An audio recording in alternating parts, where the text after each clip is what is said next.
la française. Concepteur de solutions d'investissement, alliant performance et durabilité, vous présente le Journal décalé.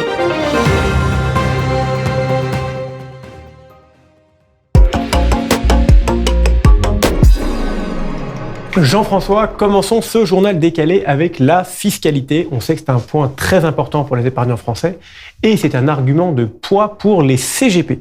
Côté lisibilité, avouons-le, on a peu de chances de gagner une médaille d'or aux Jeux Olympiques, par exemple. La fin de la loi Pinel, elle va s'arrêter au 31 décembre prochain. En revanche, aucune idée si elle sera remplacée, prolongée. On verra bien.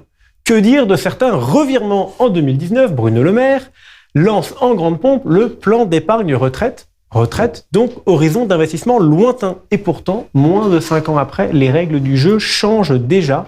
Il est amputé. Amputé de quoi ? De tous les PER pour les mineurs. Vous n'avez plus le droit d'avoir un PER pour un mineur. Pour l'anecdote, quand on regarde la dernière déclaration de patrimoine de Bruno Le Maire, qu'est-ce qu'on apprend ? Qu'il croit tellement dans son produit le PER qu'il n'en a pas. Bon. La fiscalité, elle peut aussi changer par négligence. Vous vous rappelez certainement de la dernière loi des finances qui a été adoptée dans la douleur par le 49.3. Mais le gouvernement, lui, il avait oublié une chose. C'est qu'avant d'être à l'Assemblée avec le 49.3, elle était passée par le Sénat. Et le Sénat, qu'est-ce qu'il avait fait ?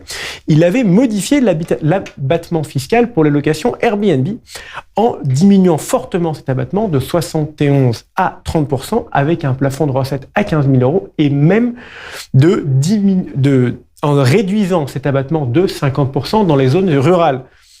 L'ancien gouvernement, il était contre, mais il l'a laissé dans la loi, et à cause de toutes les différentes règles parlementaires, ce n'est pas modifiable dans l'État. Bref, ça devient quand même très compliqué pour les CGP de proposer à leurs clients des visions à long terme, alors que la fiscalité change tout le temps. Ouais, Georges, soyez pas défaitiste, on pourra avoir une médaille, celle du bazar ambulant. Non, plus sérieusement quand même, une idée comme ça, notamment suite à des échanges avec les politiques, parce que les épargnants et leurs conseillers, ils veulent de la stabilité, mais ils veulent surtout de la visibilité. Et les politiques, eux, ils veulent pouvoir changer les choses pour pouvoir assumer leurs décisions politiques. Or, en fait, la visibilité, ça n'interdit pas le changement, ça empêche juste une chose, c'est de travailler n'importe comment.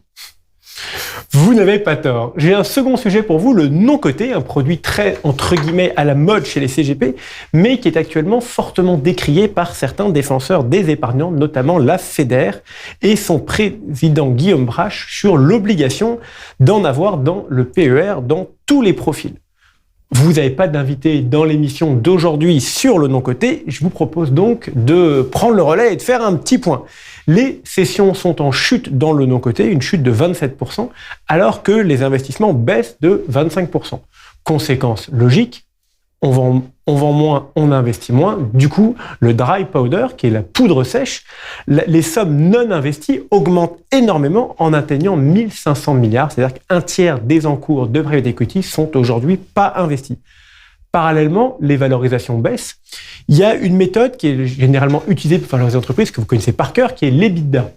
En moyenne, la valorisation en EBITDA en private equity a baissé de 12% en 2023 pour atteindre en moyenne 11 fois l'EBITDA. Bref, plein de signaux qui sont pas hyper encourageants et qui incitent la plus grande prudence des CGP pour choisir les bons produits pour leurs clients. Alors là-dessus, je vais vous faire deux remarques. Puisqu'on parle de la FEDER, il y a un débat sur les performances des produits de private equity, entre d'un côté les performances des instituts, qui sont celles véritablement que l'on mesure, où les capitaux sont appelés au fur et à mesure, et les produits particuliers où la levée de fonds se fait en une fois. Et d'ailleurs, ça a un impact sur cette fameuse poudre sèche, dont on pourrait constater qu'elle peut être choisie. J'ai de l'argent, mais j'attends avant de l'investir pour avoir de meilleurs valos, mais aussi elle peut être subie. Autrement dit, j'ai de l'argent, j'arrive pas à avoir des dossiers que je mets en face. La deuxième remarque que je voudrais vous faire, elle n'est pas liée au private equity, mais elle est liée au CGP, parce que j'ai vu dans le mercato que vous faites et que l'on peut retrouver sur les réseaux sociaux et plus encore, qu'il y avait pas mal de rapprochements dans le secteur, et le niveau des valos serait intéressant à regarder au vu notamment des perspectives futures de business. Oui, et justement, je vous parler du marché de l'épargne. On est début 2023, on n'a pas encore les chiffres définitifs, mais on peut déjà regarder les tendances. Les Français ont été prudents en 2023. Rien qu'au second semestre, ils auraient épargné 32,2 milliards d'euros. Le livret A et le fameux LDDS ont, eux, dépassé les 500 milliards d'encours.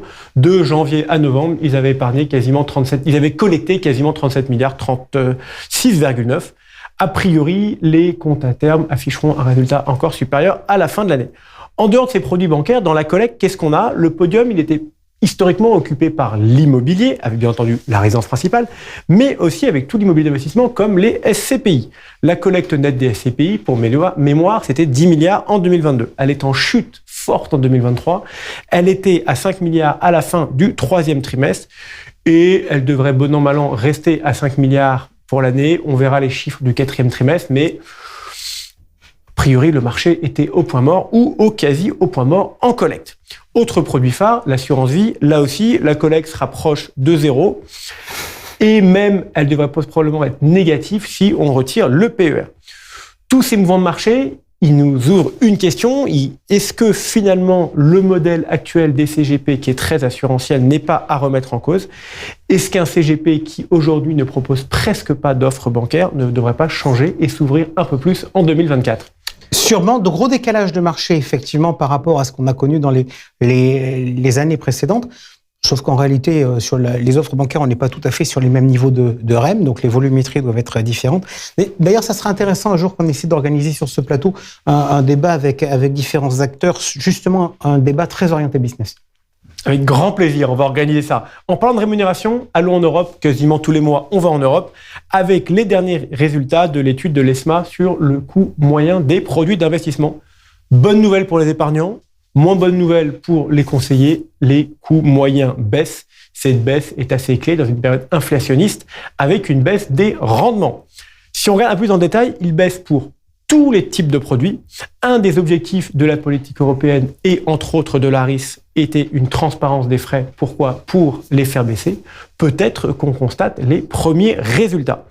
On voit en tout cas assurément qu'au niveau européen, la value for money n'est plus un projet, mais bien quelque chose de monitoré.